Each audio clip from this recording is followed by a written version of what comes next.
There is no way the Edmonton Oilers do this, as ahead of their second round matchup with the Vegas Golden Knights, head coach Kris Knoblauch is playing some mind games, not just with the fans, but the Edmonton media and the opposition, the Golden Knights, as to a potential Game 1 starter. He's very tight-lipped about it, but there were some signs at the morning skate this morning in Edmonton regarding that, but we'll get into that today. But first, if you haven't subscribed to the channel already, make sure you do so, as we are 52 subscribers away from 3,000. So if you haven't done so already, if you're new to the channel, if you love the Edmonton Oilers and anything and everything about the team, make sure you stay locked here to the channel and hit that subscribe button down below. But we also have some contract news. The most exciting part of the video is the depth signing by the Edmonton Oilers, as they announced on Friday afternoon they signed defenseman Alec Regula to a 2-year, 2-way contract extension with an AAV of pretty much league minimum $775,000. We saw covered him back in December when the Oilers did claim him off waivers by the Oilers. Still, he's a big boy, 6'4", 210, and still young, very young, 24 years old, claimed via waivers by the Oilers. But he spent the remainder of the regular season rehabbing an injury there, as he hasn't played a game since 2024 with the Providence Bruins, the Baby Bruins, down in the AHL. Of course, he was skating with the Oilers throughout the year after he was rehabbing his injury there, but there has to be something that Stan Bowman loves about the guy for him to extend him to a 2-year extension after, again, not playing a game for an entire season there. It's pretty much just Bakersfield insurance there. They were hobbled by injury year in and year out.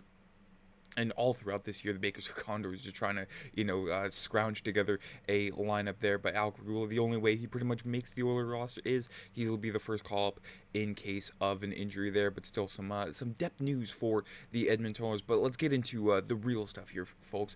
A crease controversy, yes, heading into Game 1 against the Vegas Golden Knights, where we still have to wait a couple more nights for that series to start. Still have to wait for the other Western series to finish with Winnipeg in St. Louis there. But Tuesday, May 6th, Oilers Golden Knights at T-Mobile Arena there, 8:30 Central, 7:30 Mountain, and of course, their first playoff matchup since the spring of 2023, one that lives in the minds of many Oiler fans there and the Oiler players themselves. McDavid, Draisaitl, the two main that were there during the that series there. Stuart Skinner was there during the series, so of course it remains in the back of their mind. The Oilers were, sticking with them through Game 4, but, stupid penalties and stupid mistakes cost them that series there. Matthias Janmark, a former Golden Knight himself, said, "I think we were playing really good at the time. It felt like we had something really good going, and we kind of just let it slip out of our hands with some self-inflicted wounds. And they're a good team over there, and they ended up winning. That one stuck with us going into last year, and now we've got a chance at revenge." Of course, that was the series that led the Oilers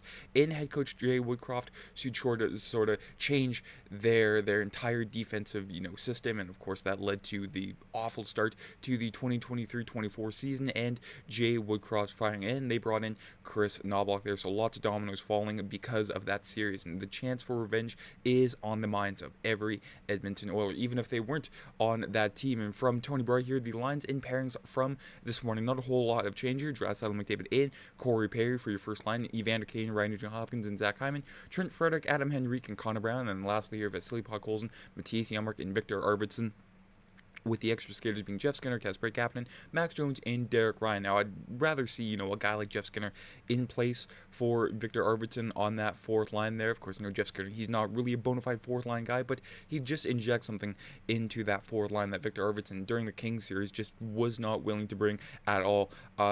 Quiet games from him all series long on the back end there. They're continuing the new Nurse and Bouchard experiment. I don't know why. I'd rather flip Nurse in Brett Kulak there with Jake Wallman and John Klingberg as your second pair, and then Brett Kulak and Ty Emerson round out your defensive core there with Troy Stetcher and Cam Dineen as your extra defenseman there. Like I mentioned, Nurse and Bouchard, that experiment has to go there. You can see Kulak and Bouchard, phenomenal numbers there compared to, Nurse and Bouchard. Brett Kulak with Evan Bouchard. It's pretty much just like a dollar store version of Ekholm and Bouchard there. A very steady defenseman next to number 2 there, and the results are fantastic there. So I don't know if that's a Coffey decision or a Knoblauch decision. Whatever it is, needs to end, because the Vegas Golden Knights could quickly capitalize and exploit every one of their weaknesses on that D pairing there. But when it comes to the Oilers in the the similarities from Kris Knoblauch here from 2023 to 2025. Of course, it wasn't a whole lot of time ago, but still lives in the minds of many. I guess the biggest pieces from each team are still here,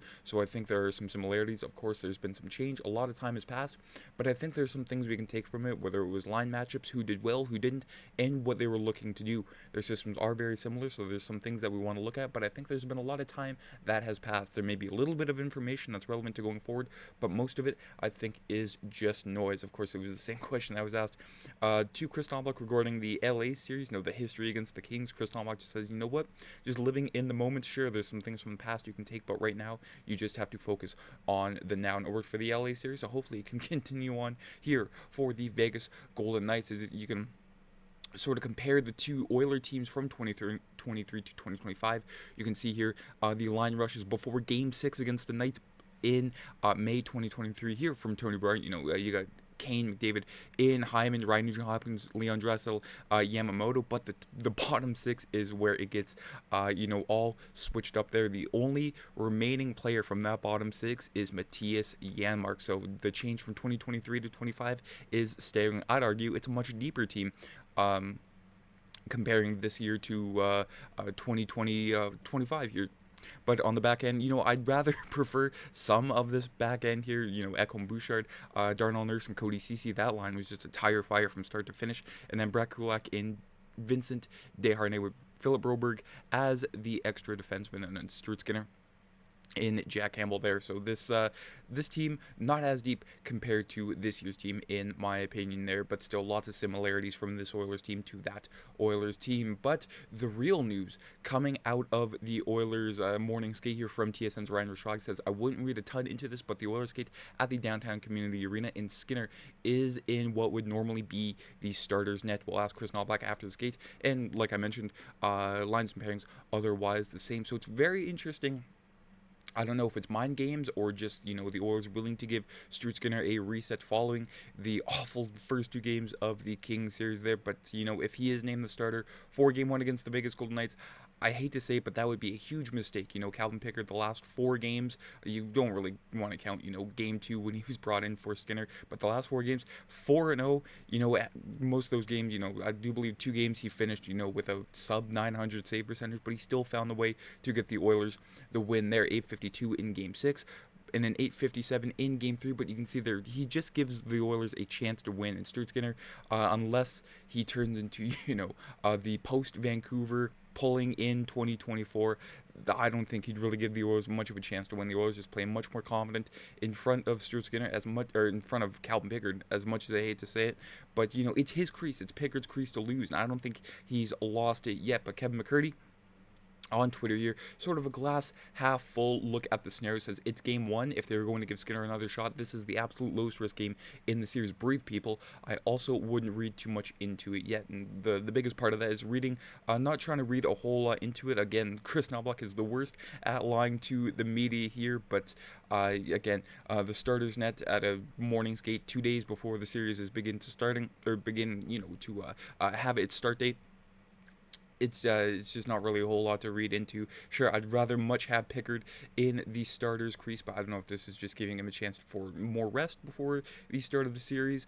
But you also don't want a repeat of what happened to Stuart Skinner against the Vegas Golden Knights 2 years ago there. Pulled in 3 out of the 6 games in that series, most notably the 6th game there when Jack Campbell, in an attempt to salvage the Oilers season, started the 3rd period there. So you don't really want that to happen.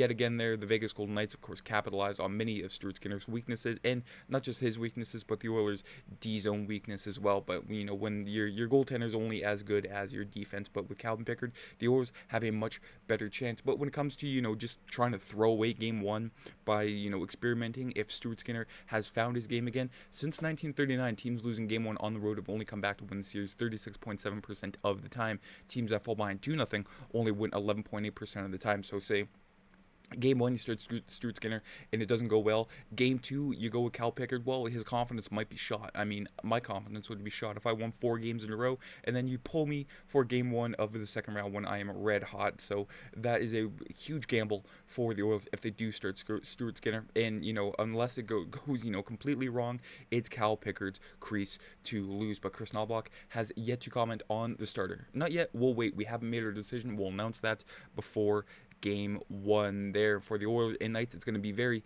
evenly matched. We saw during the season series they're tied 2-2. The Vegas Golden Knights taking the first 2, and then the Oilers taking the last 2 there on December 14th. They played 3 games before December 15th, their wacky scheduling, and then their last game was on April 1st, and a fantastic game by Cal Pickard there at T-Mobile Arena. The team that drafted him in the 2017 expansion draft didn't play any regular season games with him, but hopefully that's, a chip on his shoulder there. The team that wasn't willing to give him a chance versus the team that was willing to give him a chance. So very interesting to see what the Edmonton Oilers do. Let me know your thoughts down in the comments regarding what you would do. Who would your Game 1 starter be? It's not really that big of a question for me. I know who my answer is. It was very obvious from the start here, but again, I'm very curious to see if you want to give Stuart Skinner another chance, or again, if it's Cal Pickard's crease to lose. He pretty much reminds me of 2006 Dwayne Rollison there. An aging goaltender. I mean, Cal Pickard's only 33, but an aging goaltender, a journeyman NHL goaltender.